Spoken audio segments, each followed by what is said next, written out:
Well, we're so glad you're here and that you're engaging in conversation. But I can tell from the speed at which cars are going by now that the roads are improving, so we know you don't need to be trapped here all afternoon. Thankful you're here. I want to say we've already prayed. We prayed before the meal. We now have, I'm standing over on the other side of this barrier because we now have gone live. So we welcome anybody who joins us on the live stream for this conversation or who watches it later. Maybe you want to talk to somebody who didn't make it here today. You can always point out, well, that's on YouTube or Facebook. That's there for folks to go back and review as a conversation. We'll have those pieces that we can show folks and engage them in conversation. So a couple things I want to say as a preamble. One is that what we're talking about today is the product of conversation of the last couple of years and of a lot of different people. And so if you are here today and you were on the first facilities team that was led by Greg Friend and Pastor Mark Fenstermacher, or you were on the second facilities team that then tried to figure out how to act about the recommendations and the observations they made, or if you're on the capital campaign team that was beginning to think about how do we talk about and share this with people, or you're on the church council or member of the trustees who's been a part of this conversation, would you stand up today so we can see all the folks who have taken part in this conversation thus far? Yeah, so we're thankful. Thankful for them. We're thankful. Tuesday night last week we had more than 40 people in this room for this conversation, and a lot of different faces than we see here tonight. So I'm glad for that and for folks showing up for that. I view my role at this point as to give the best presentation of the information that I can do for the lay folks who have put in their time. And so that means a couple things. It means, first of all, that my job is to collect what you'll say and do and take it back to our church council, back to a feasibility study that's being conducted in some other places to help take in some of the information. So one example of that is Tuesday night. Our bell ringing friends were there and they said part of this plan needs to be adjusted for our sake. So that's information we can take back and think about, okay, how do we figure out to find a space for those folks that works best for them, works acceptably for them. We're going to be doing that today. Here's how we do that. The robots are listening today. So I don't understand how it works, but Pastor Ashley has a device up here that's recording us. It's taking notes. It's a robotic version of Peg Newhouser, for which we're thankful, taking the notes for us. So as we talk today, we'll have a second microphone if you have a question or a comment. Well, Erica will be ready to go around. And part of that's so the robots get it, but part of it's so our friends who join online, especially in a day when there's inclement weather, can hear the questions and hear the comments. They can't see you. You'll be glad to know. Unfortunately, they can see me, but they can't see you. So, but they want to hear your questions. So that's where we're at. That's where we start.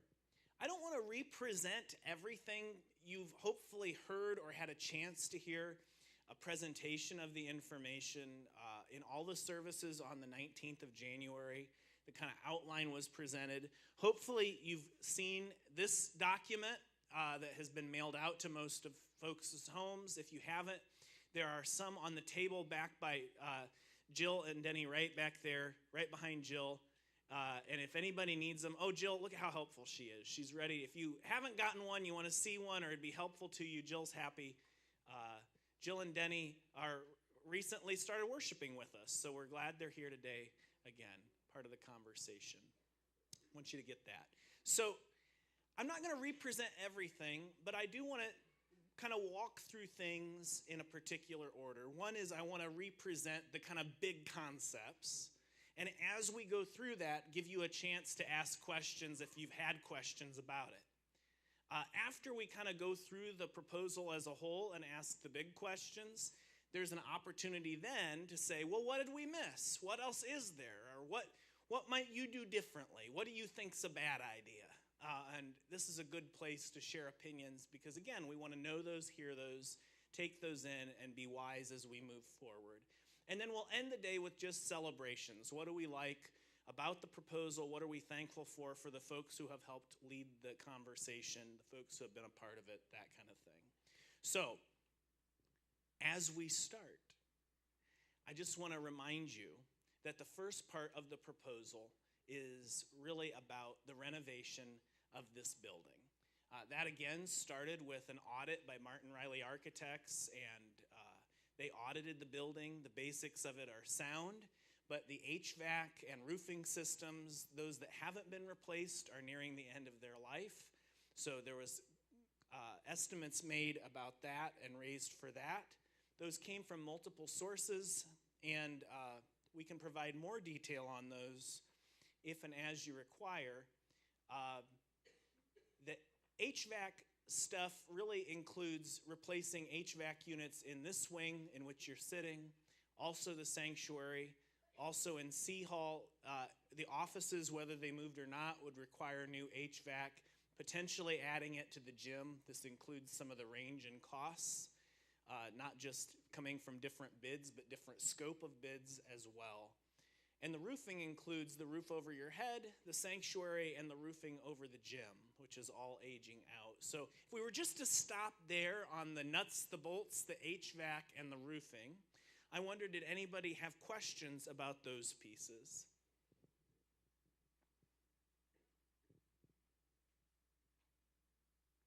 And if we get a question online, Erica, I hope you'll just wave at me and speak it into the microphone. I will say that on Tuesday night we had a question. Somebody said, well, is there a plan to not deal with this all at once, but only deal with what you have to? In other words, if air conditioning is working fine, why would you replace it? And that was one of the questions, which we appreciated. The answer to that is that most of these systems are kind of on their last leg. One, for instance, of that is the cooling unit for the sanctuary. They no longer manufacture the Freon that is used in that unit. And so we have to buy recycled Freon drained out of other systems. I'm probably not saying the right things here, okay? But I know I studied theology, not HVAC, so we'll get Dave Rossworm in for the technical terms.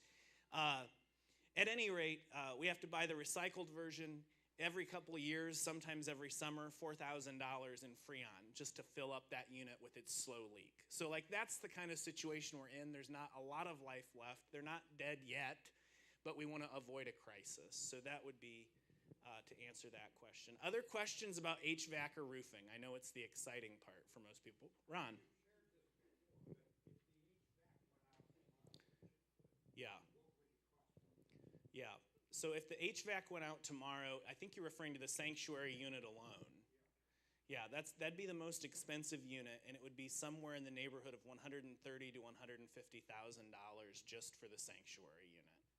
One thing we learned also in the last few weeks, as the stops on the organ have needed repaired and replaced, is that the inconsistency of the humidity in the sanctuary has been a contributing factor to the health of the organ.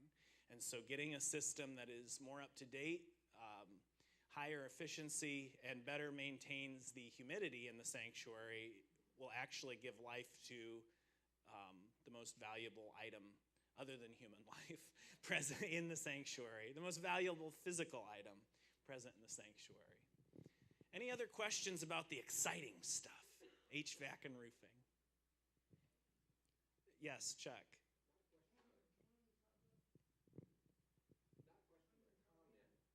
I'll come to you in a second, John. Not a question or a comment. It's more of a comment. Is when you're thinking of redoing things, prices keep going up faster and faster. And so if you delay on some of the things, you're going to pay a greater price for some of these renovations that are needed than you would if you did it sooner. And it might be harder to raise greater funds at a later time. And if you have a giant capital funds campaign.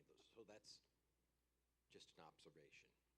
Yeah, so you're saying if we try to do this as ordinary maintenance, with the cash flow we have, it could take longer to raise the necessary funds. And cost more. And cost more, yeah. I thought maybe what you were going to ask about was a different question, but are the costs of price increases over the next 18 months to 2 years priced in? And they actually are, especially this is less true in the HVAC and roofing part, but in the renovation component, those prices are priced in because we kind of gave them a potential timeline, and so they build some of that into the costs that they're estimating. John, I saw you had a question back there. When do we start building? When do we start? When do we go? I like the enthusiasm, John. So it's a helpful question, though. The real question is, first of all, let's think about the timeline. We got this conversation today. Over the next week or 2 weeks, we've got conversations studying the feasibility of, can we really afford this as a congregation? Is there really support for it? Part of how we determine that is a confidential survey and sample of a part of the congregation where we interview folks. Again, the council has contracted with Reverend Glenn Howell, who's currently employed by the Methodist Foundation of Indiana. And he'll be having one-on-one conversations with about 25 households just to gauge where they're at and what their support is. That will help the council know if we should have a vote to raise the funds. That vote to raise the funds would probably not happen until early April, which would give us 6 to 8 weeks to run a time for commitments for folks, which would happen through May. And once the commitments were made and the money starts to come in, there would be a decision on the council's part of how much money did they want on hand before they could do anything. I wouldn't be surprised if the council would say we want to have about half the funds on hand before we'd start. Part of the reason for that is that if you think about the term of the fundraising, it would probably be about 3 years. And you don't want to get everything done right at the front and do it on borrowed money and then the money not come in. Another thing is you don't want to wait till all the money's in because people want to see what's being done for the money they're giving. And so they'd probably set it, I would assume, I've seen this done other places, at about half the amount. So that's a long-winded way of trying to explain the process ahead of us to say anything is going to take at least 18 months probably to actually see action once we decide to start raising the funds and go forward. Because we want to go forward in a responsible way with at least a significant part of the cash on hand to do the work. Any other questions on the HVAC and roofing part?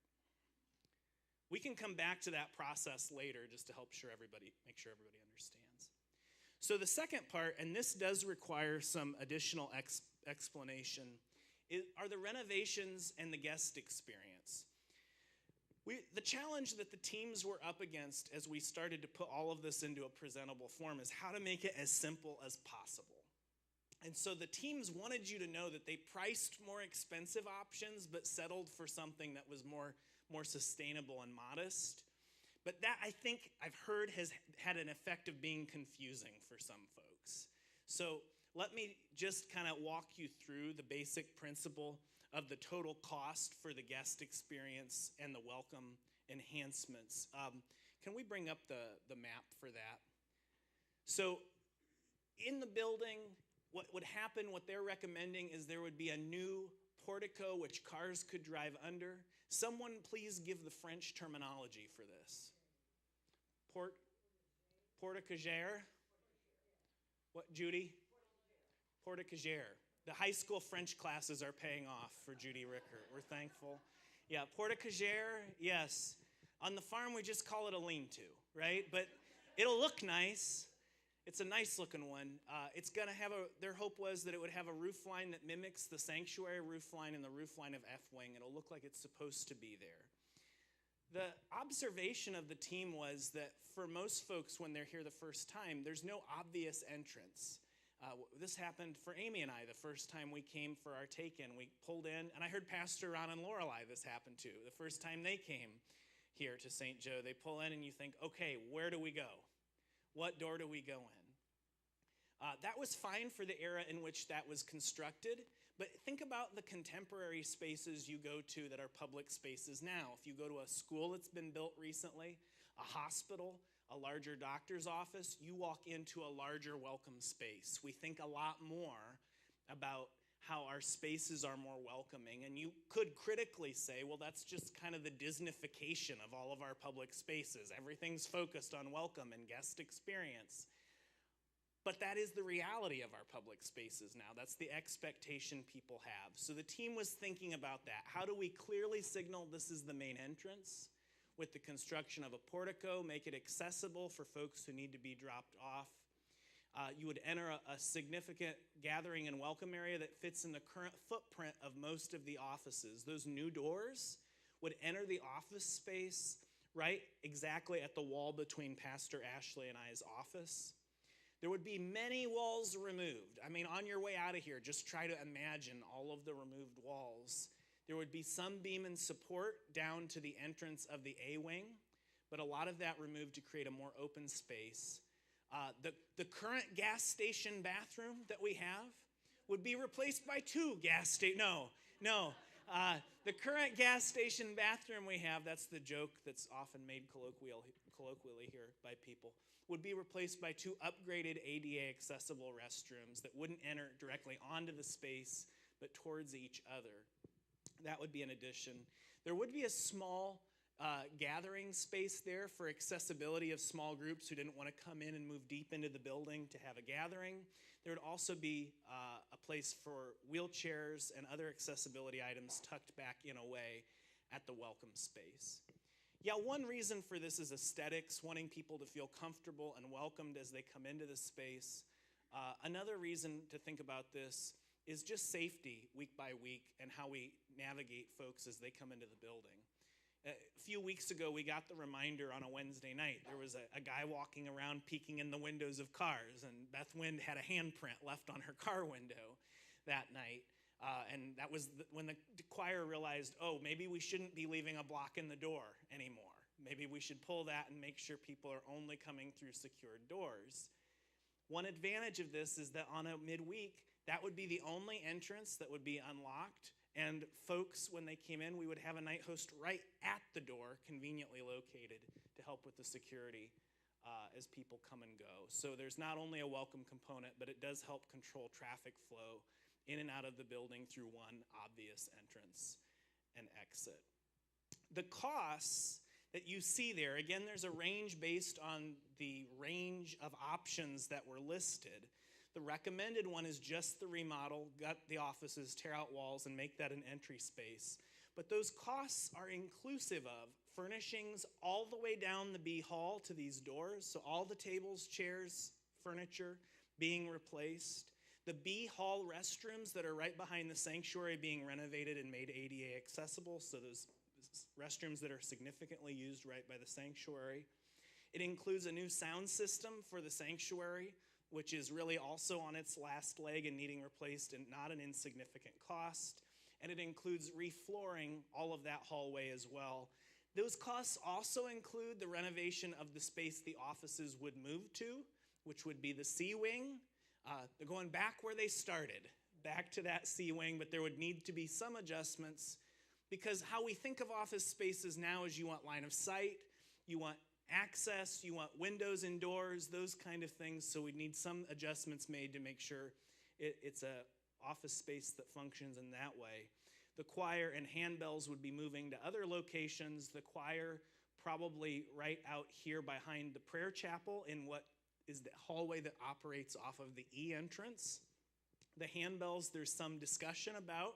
There's no decision. They've requested, though, that they would go to either what's currently the mission center, that there was a concept of making that another conference room space, or the storage room on the other side of that, which could be adapted for handbell space as well. That way they'd be close and convenient to the sanctuary's side entrance, not coming up across the sanctuary.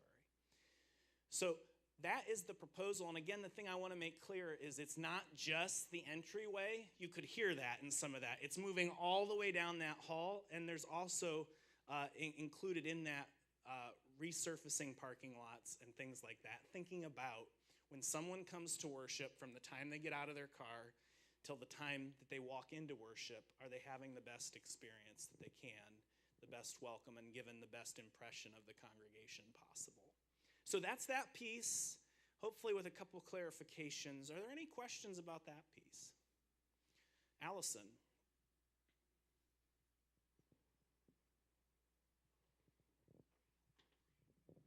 So I'm fairly newbie. So when I was looking at this, when I got it, is the kitchen being renovated or not? Unfortunately, the kitchen renovations will have to wait for another time. Because I've tried to cook in that kitchen and Yes, Allison cooks for Level Up, for which we're thankful. She and her partner Richard worship with St. Joe at the Y. And this was a big part of the challenge for the renovation teams. There is some usage, but the big challenge is we couldn't do everything, and we can't take care of forever, but we could figure out the next steps towards the future. So that's why the kitchen was currently left off of the renovation. Chuck, let's get Erica up here with the mic. Erica's going to get her steps in. Where we currently have coffee and cookies, is that going to be in the same location? Is that going to be in a different location once the new renovation is completed? Is that part of that welcoming experience as people come in the doors, especially on special occasions and Sundays and things like that? I think if you think about how the space flows, that's a really good question. And I think part of it is you never know how you live in a space till you're there. One thing that I experience currently, and anybody else who greets does, when you welcome people in, I always do this at the 9 o'clock service. I'm out there, and you have to say, welcome in, cookies and coffee. You can't see them, but they're down there, I promise you. Just keep walking. And it would be a little different as people come in the primary entrance to have all of those hospitality items right there. Hey, have a cookie and coffee, get comfortable in the space, the sanctuary is that way, that kind of thing. So I could imagine that moving. I'm going to move off camera here, and the folks who are following, they can see this image online, hopefully, of the floor plan. Behind this small room, it's hard to detect, but the team did recommend having a little sink there. They did not want a sink in this space because if you think about it, when you walk through these doors, this will be the visual point right here that you'll see. So they didn't want to walk in and you see a sink, but they wanted water close by to make coffee or do whatever else would be required. So that's kind of how that proposal got put together. Other questions? Pastor Ron. During the week, will the main entrance basically be locked and directions very clear to the staff entrance, to the office entrance, so that people see, here's where I go when I'm coming to the office? Yeah, one thing that we have come to understand very clearly is that the current access system we have is inadequate to our challenges. We have a little doorbell with a little camera on it, but you can't really see the thing. It's kind of hidden over to the side. It's not obvious. And so we need a system that's more like what a lot of our schools and that would have, that would be very visible, present. People could buzz in there. Or, we'd have the office entrance, the C entrance, clearly marked also that there would be office access. So the office door would probably be unlocked if staff are there. But then you'd have the B entrance, the main entrance. We'll talk about later if that should be renamed, if it's the B entrance, but it's your primary entrance. That would have a better access panel, especially since it's now the place you're directing people to. Sandy.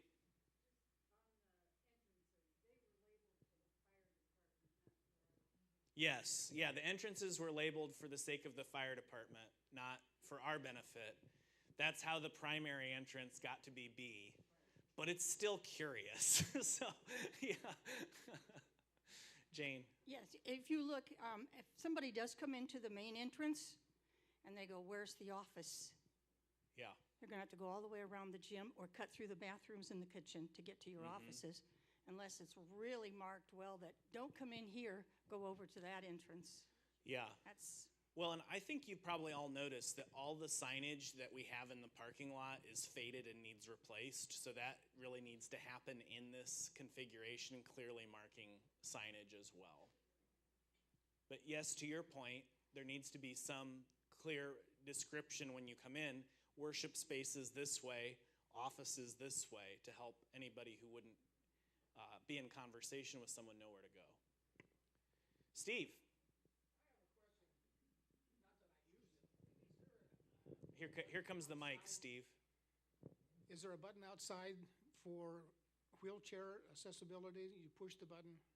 There is. There is an accessibility button, and there would be accessibility in the doors that would replace. Could there be one that would be like on a post mounted closer to where you won't have to walk up to the building real close, but if somebody's pushing a wheelchair, they can hit it, So doors be open? probably, I don't know for sure, Steve, but probably where it would be on one of these posts that are close enough that they're not going to get hit by a car, but are still close to the entrance. I feel like I've seen that other buildings, other structures like that. I think that's a good thought that we need to keep in mind. Other questions about the renovation piece? If we move on then, is it a renovation question, John? Got another one here, Erica.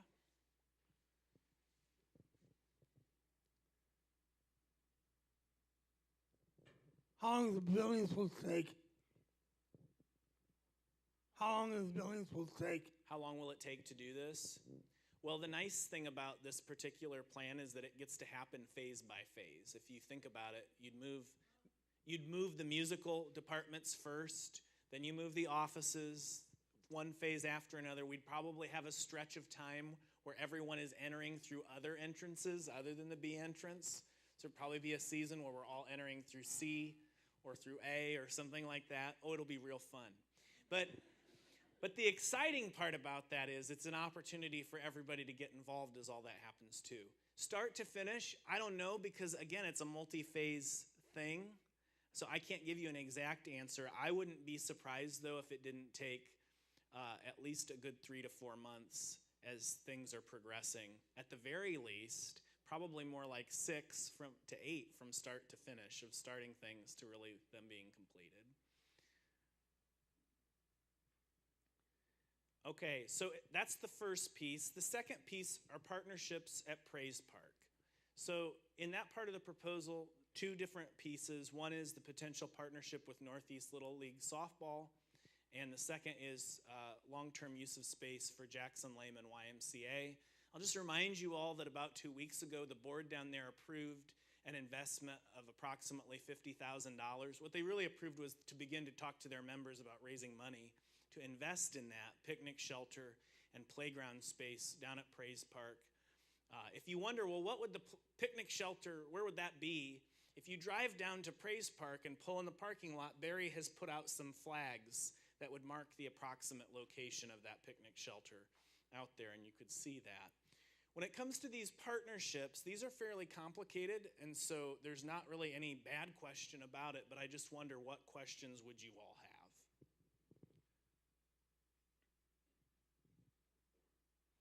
Steve, I see your hand. Erica's coming with the microphone.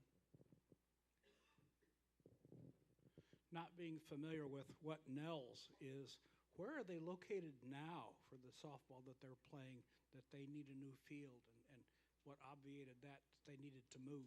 Yeah, so they're currently working out of Brookside Community Church right along Maple Crest. That's where their current facility is. The big problem there is that they've not been able to get long-term use of space agreements and to achieve grants with the National Little League associations and things like that. They need, yeah, Amanda? Amanda keeps waving at me frantically. I'm sorry. I used to be involved with Little League, Yeah. and I am very familiar with Yeah, Northeast Little League Softball. That's what NELS stands for, Northeast Little League Softball. And they have porta potties. It's owned by another church, the Yeah. land is, so the church has, and that church, from what I remember, has always kind of had other ideas on what they want to do with that land, other than having softball. There is not running water over there. Well, there might be running water, there's no toilets. It is They're not porta a- potties. They sound lovely. Yeah, Yeah. no, they're not. No, they're not. I want to be careful. So because we're live streaming. Sorry, Yeah. I'm not a porta potty person. No, that's okay. We can say that publicly. Oh, okay. But I do. So there are obvious limitations, and there's not a long-term use agreement, so that they can't make those permanent investments. Thank you. Is that the best Yeah, way to say it? That is Yeah. a great way to put Yeah, it. great.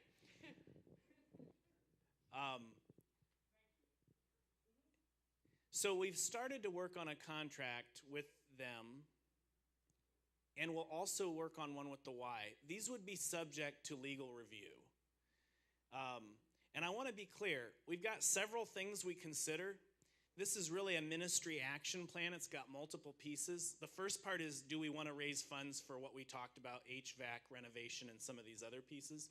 The second conversation is, and vote, really. That's one vote when we vote as a church conference. That's one piece. A second vote is, do we want to have a long-term use of space agreement with Northeast Little League Softball?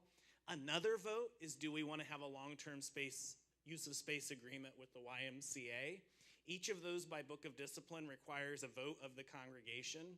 Each of those is a fairly technical agreement we're trying to come to. So for instance, think about either of those. If another organization makes an investment on the property, and the church decides, well, we want to build something there, and we don't want that there anymore, it would be reasonable for that organization to say, well, we invested $50,000, and we'd like some of that back. So on what terms? How do we depreciate the investments that are made over time so that they're reflective of the actual investment that was made earlier and how it's decreased in value? If maintenance isn't being achieved at the level that we would want as a congregation, how do you go to that organization and say, if you don't keep maintenance at this certain level, then we're not going to continue to honor this agreement. You're going to have to find a new place to live for your organization. So those things all have to be written contractually into the contract, and the church will have access to those before we would have consideration of that long-term use of space.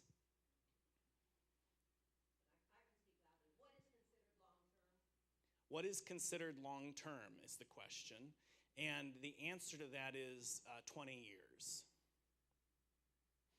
That's what most grant-giving organizations would want to see as they're honoring or entertaining grant requests from NELS or the Y or whatever. They'd want to see a 20-year commitment.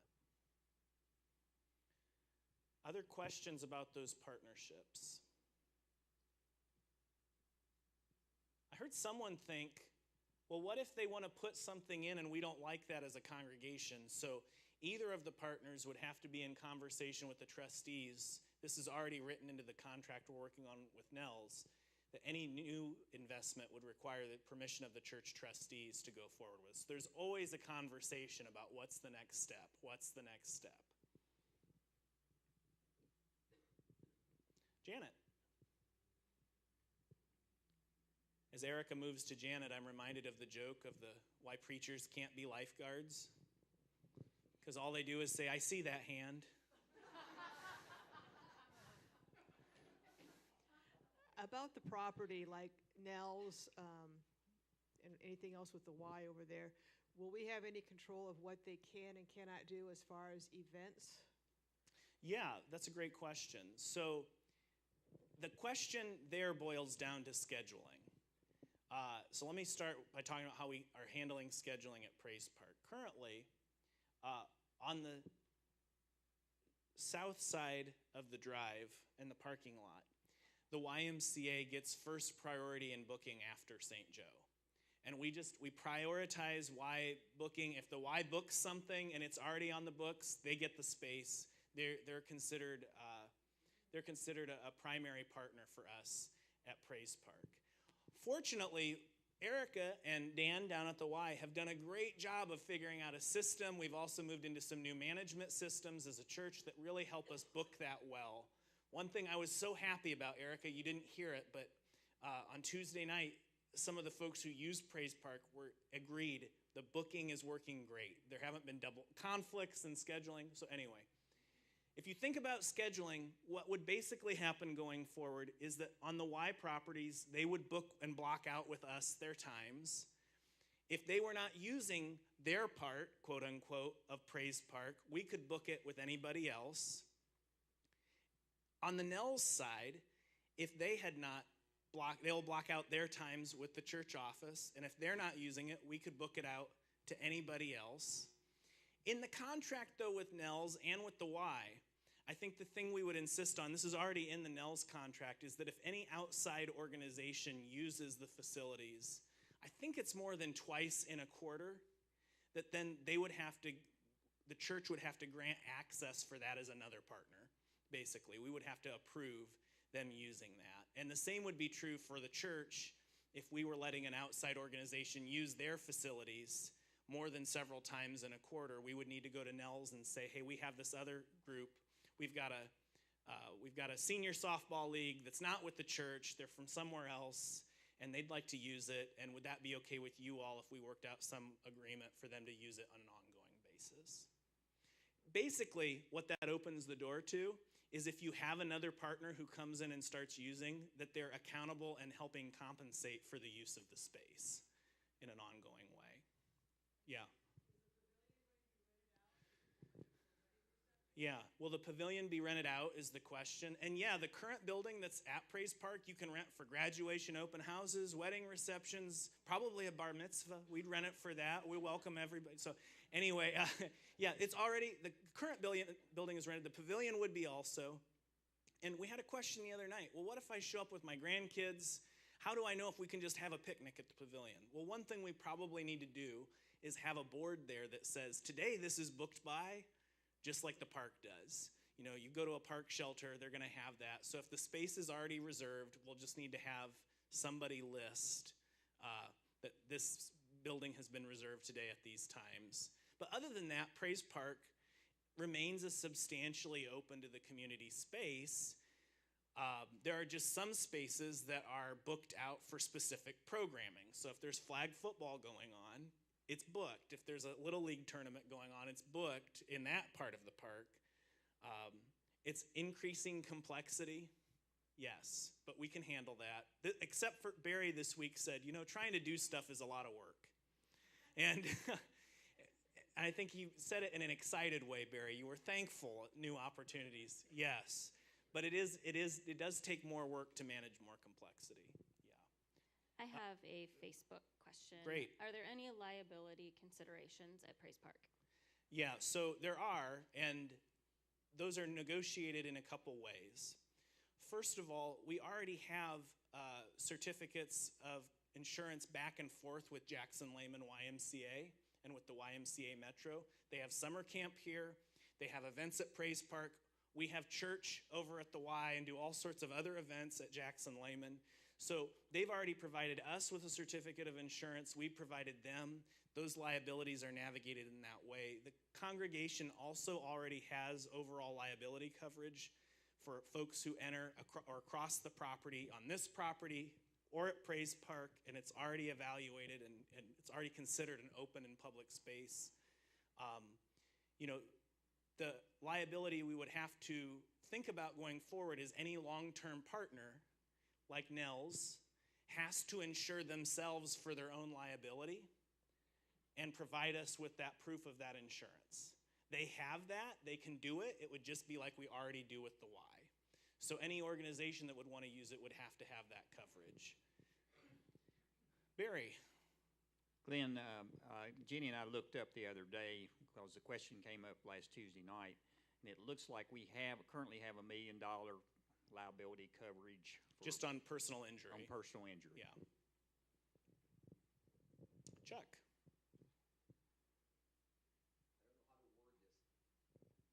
I don't know how to word this. Are there understandings in writing that there are certain activities that may not take place? For example, you can't serve alcohol on the property because that's not in keeping with the church's understanding of how to be good stewards of our property and or Yeah, social principles. yeah. Things like that would be one example. Yeah, so I don't think that the contractual thought process has moved to helping clarify those matters of culture at this point. I think it's helpful, though, that you would name that and that we should think about as a church. I mean, we are committed to that because that's what the Book of Discipline says, and so we know that, but they need to be aware too. Gambling, yes. What's that? So there was a suggestion of signage for that. I think some signage around this is a welcoming open space, but no alcohol. I mean, you'd see that in a public park. I'm a little reluctant to have a huge sign full of all the don'ts. That feels kind of like our brand as Christians, whether we should be that. So, but I think your point about how do you name our cultural commitments contractually, yeah, so that not so that they're clearly elucidated with those partners. I think that's helpful. Yeah,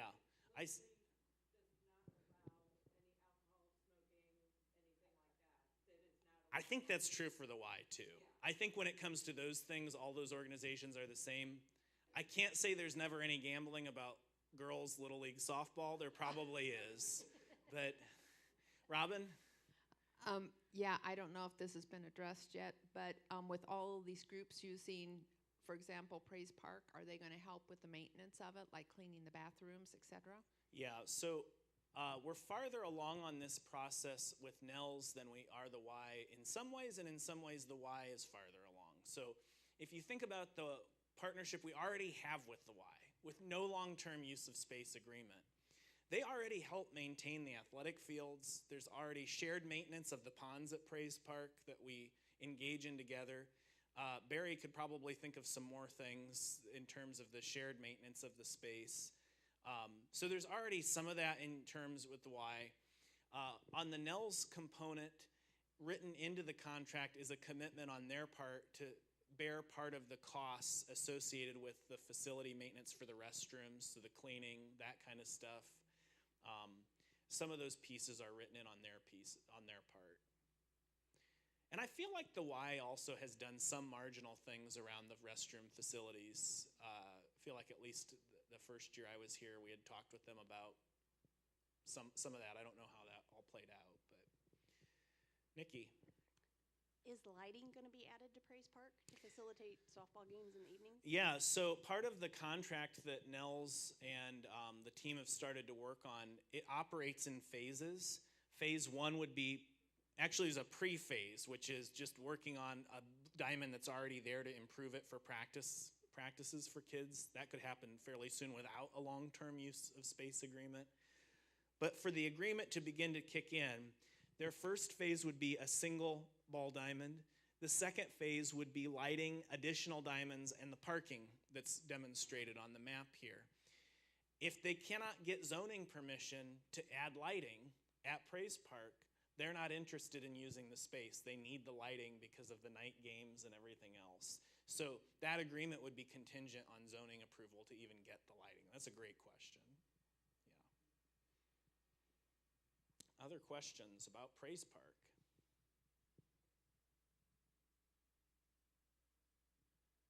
So Jane?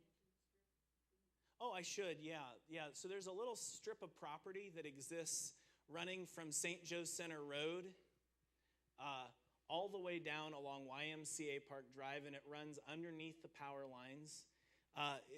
Due to the vagaries of titling and these kind of things, that little tiny strip of property, which is smaller in width than the width of this room, is owned by another party, not the Y, not St. Joe.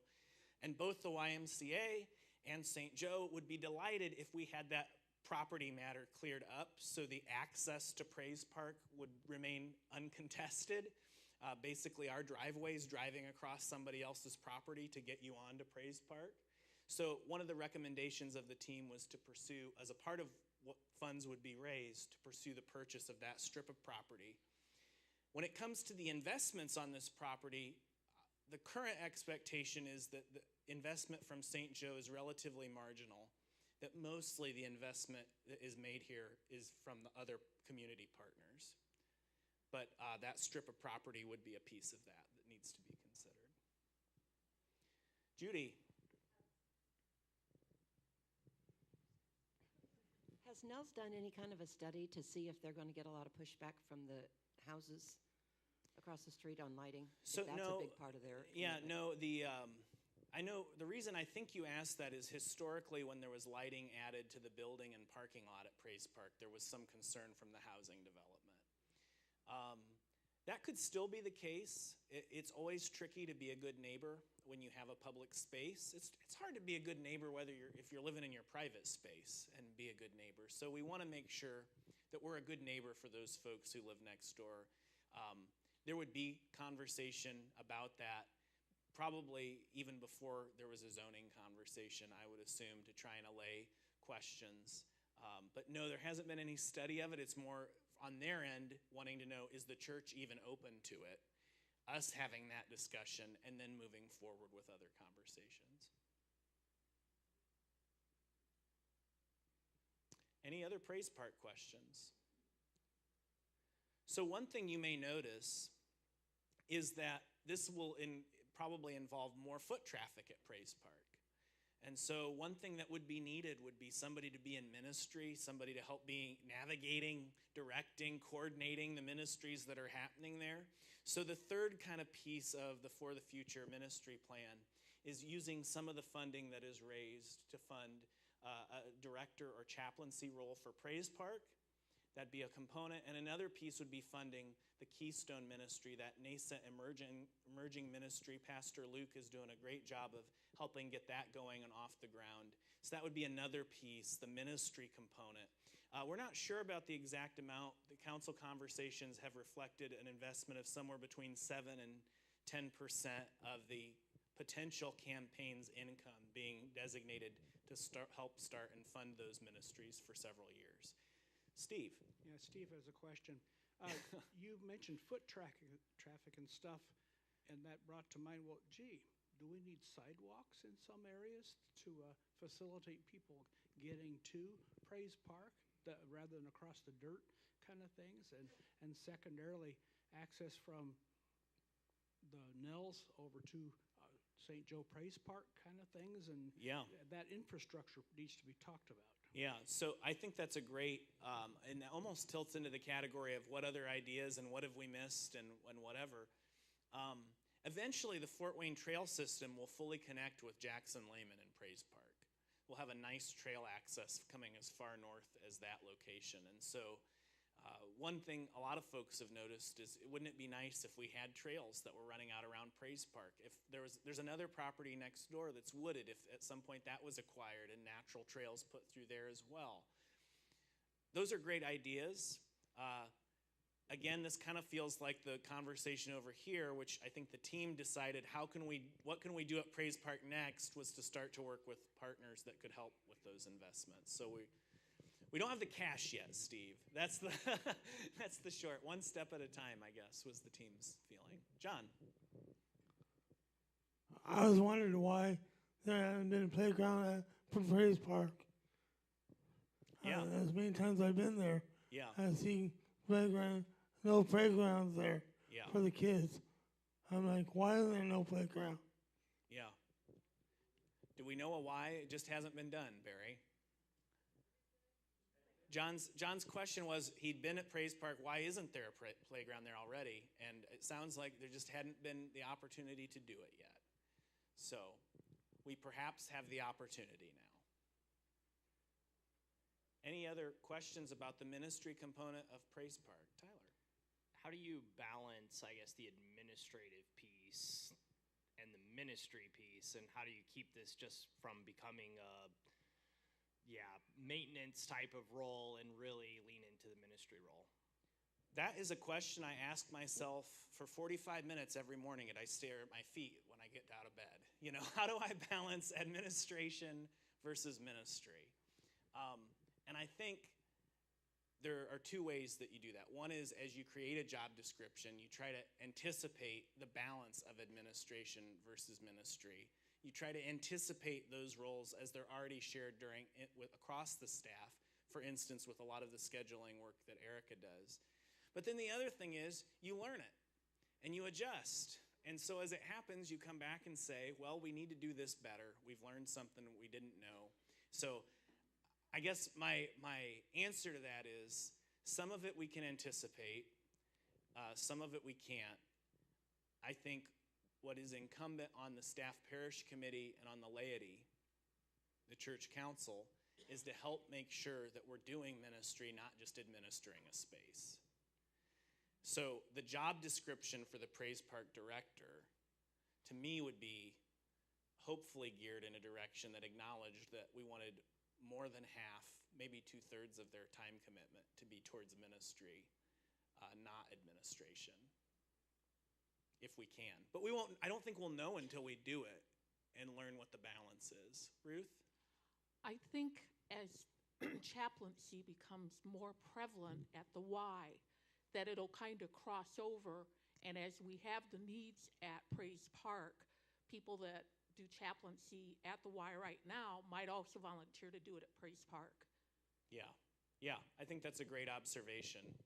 I wish Taya was in here, because one thing we are always talking about is, and this is true for other staff, this is true for Erica with greeters or Pastor Ashley with the chaplains, is it's not your job to do all of that ministry. The job of the staff is to empower you all to do ministry. Yeah, so that's a hard thing to keep learning. It's a thing we have to keep coming back and relearning and be accountable for, but I think your point points in that direction, Ruth. How do we equip the lay folks to do more of what we already are learning to do at the Y in terms of chaplaincy and presence? Yeah. Other questions? So let's move into our, I think you missed this, or I don't like it, or adjustments, suggestions, comments, anything there. Where are there things that, and some of that came up in questions, didn't it? I have a question about this, question about that. Are there adjustments that you look at all of this and you think, boy, I don't know that I like this, or I think this needs an adjustment? Any comments on that? Anybody online either on the adjustments front?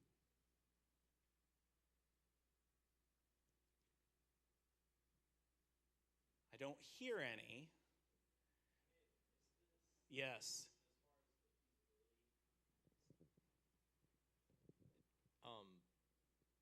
Pickleball is amazing.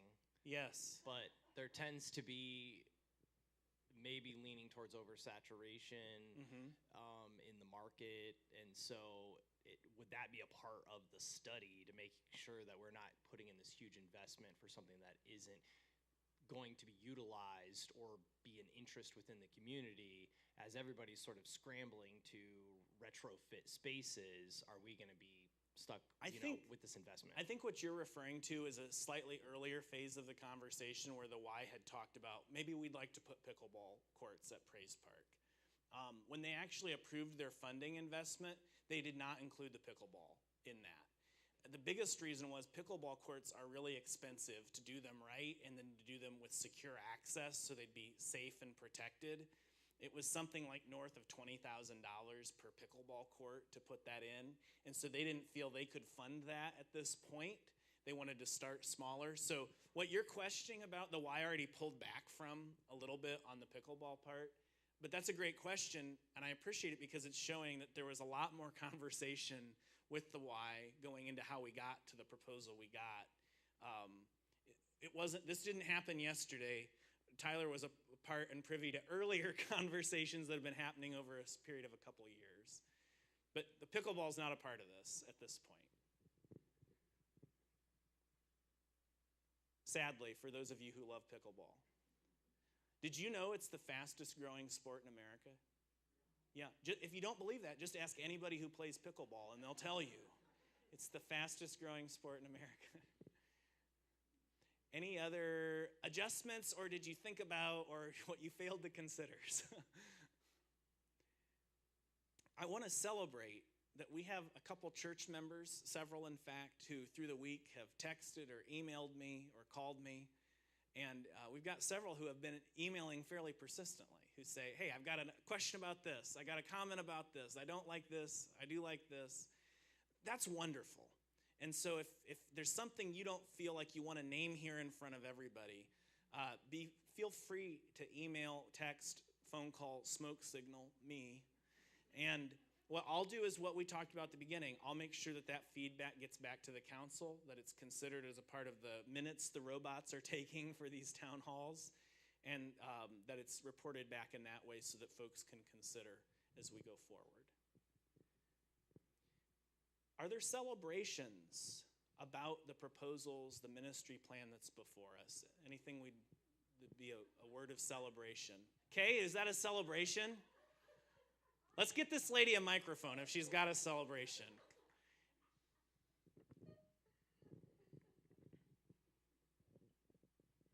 The new handicap bathrooms are desperately needed. Oh, I okay. was so glad to see them on the thing. There's a celebration for ADA accessible restrooms, yes. Which is part of what it means to be a welcoming, hospitable space, too. So we're thankful for that. Nikki? Erica's really going to run now. Here we Yeah. The current small parking lot and entrance closest to where we currently have coffee and cookies in the morning, is that going to stay as it is, or will that change or be blocked off or be different? No, it will stay as it is. It's primarily accessible parking close to the sanctuary entrance for folks who need that most. That will stay that way. The big problem for the team as they evaluated that is that there's no way to add parking out there.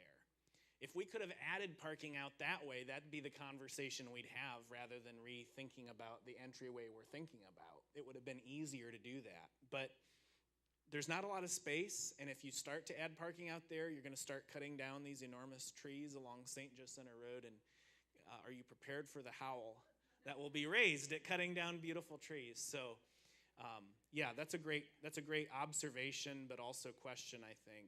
That entrance will stay the same. It'll still be utilized, especially on Sunday morning for worship. Any other questions or celebrations? We're in that phase of the conversation. I see a hand back here. We're celebrating Erica for running around this morning. We want to celebrate her. We want to celebrate Taya for taking the kids out and for working with the kids this morning. We want to celebrate Pastor Ashley for directing the robots up here, making sure stuff's on the screen and designing this. Celebrate Pastor Ashley. Okay, Janet, go. I've been at this church for a long time since I was a baby, so it's been a long time. And the portico, or whatever you call that covering, is long overdue. It's long overdue because right now, the front entrance we have now, we come in on Sunday mornings, it's beautiful, but it floods, it ices, and it's long overdue, so kudos to that. Yeah. Celebrate the team for that. Steve? It's not a contest, folks. It's not a contest. St. Joe has been about growth, and all the time that I've been here is to accommodate, take on challenges, to make something, I'm almost going to steal a line from an old movie, build it, support it, and they will come, kind of thing. So hallelujah, we can do this kind of thing, have these discussions, and praise the Lord and give us a chance to dream also, as my wife said, to move into this era and take it on and go. Yeah, thanks, Steve, for sharing that.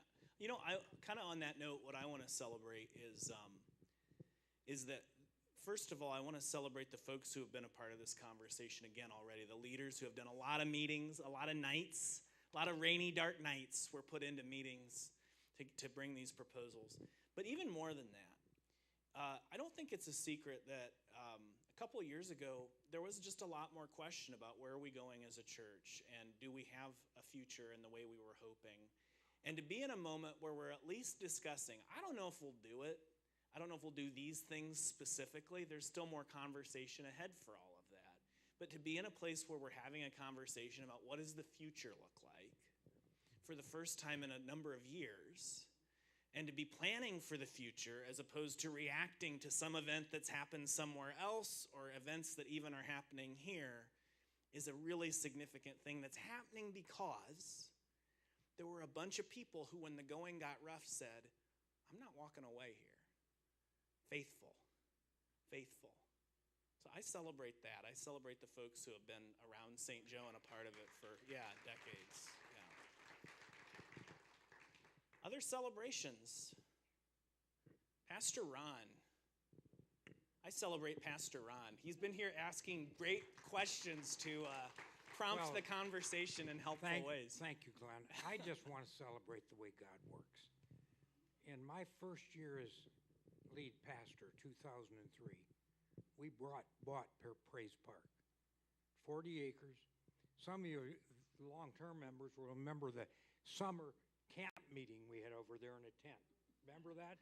When it was just a field. The why was not there.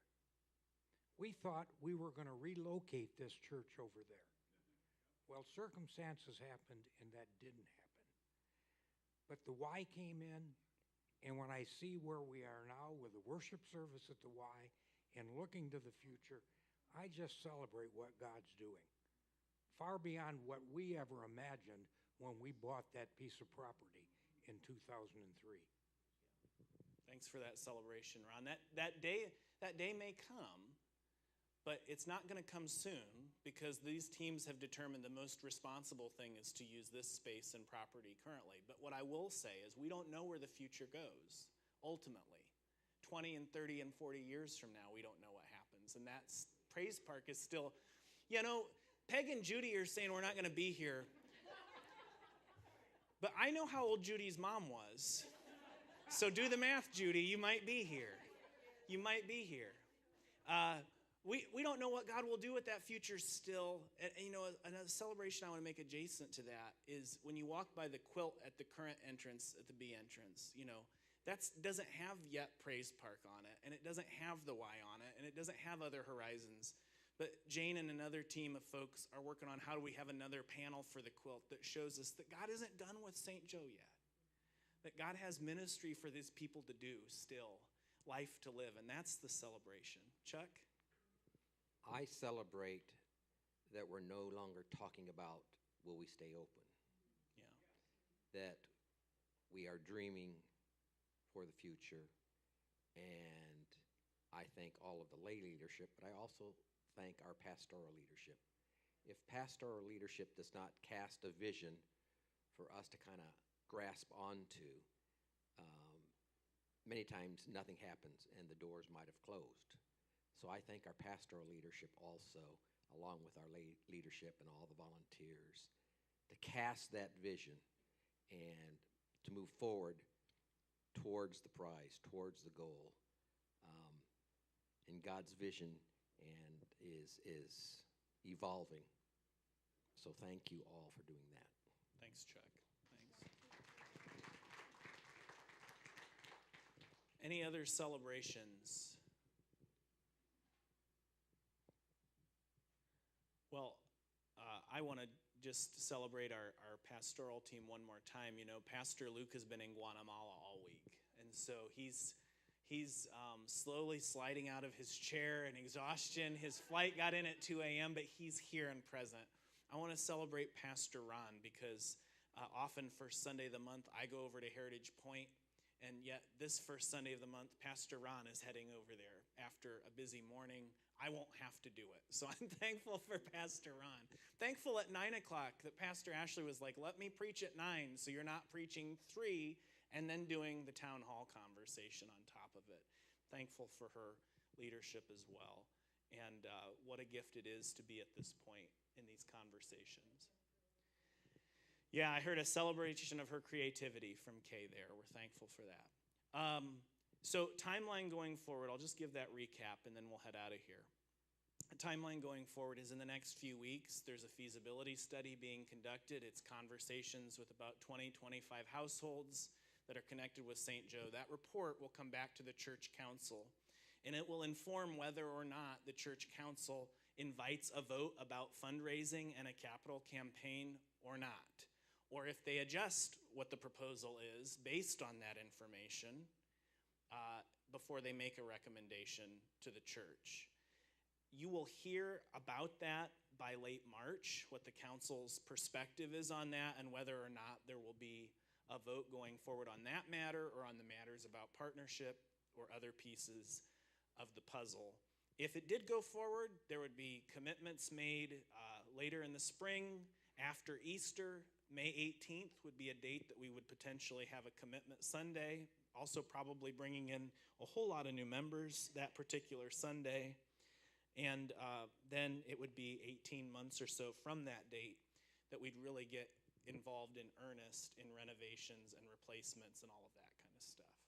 So that's the kind of timeline going forward. Before that would even happen, by the way, there'd be another vote of the congregation to actually act and spend the money that had been being raised. Again, those are the requirements laid out by the Book of Discipline. So, in the meantime, you can do 3 things.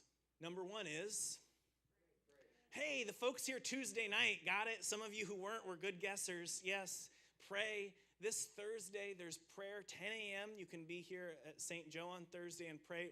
Thursday night, what's the prayer opportunity? 6:30. Oh, it's at Wednesday, Tuesday. I got this wrong this morning. Thank you, Linda, for pointing it out so I could get it corrected here. Tuesday at Wednesday, Bethany. Any day of the week you can pray. Any day around here. Wednesday at...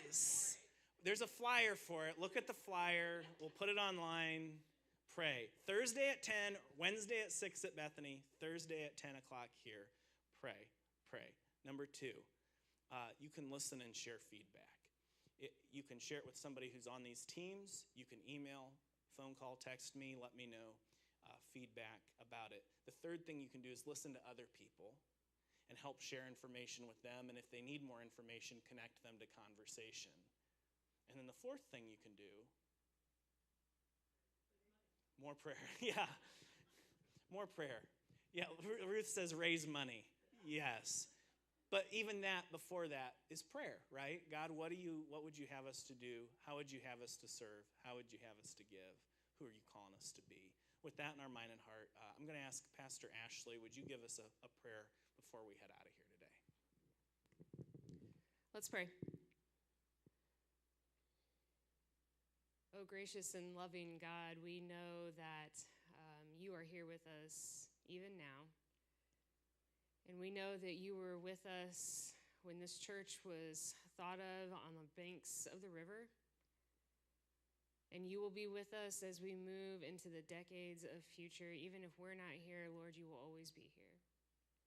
And we ask that you would continue to test us as we try to follow you and go to where you are waiting, that we would go out into this community beyond the walls of this church, out into the parks, out into the grocery stores, out into our places of work, and bring them you. Because it's not about what we do in this building, it's about who we worship in this building. And it is you, Lord, that we love, and it is you, Lord, that we want to serve. And so help us to be faithful, help us to be fearless, so that you may be fruitful in all that we do. In Jesus' name, amen. You are dismissed. Have a great rest of your day.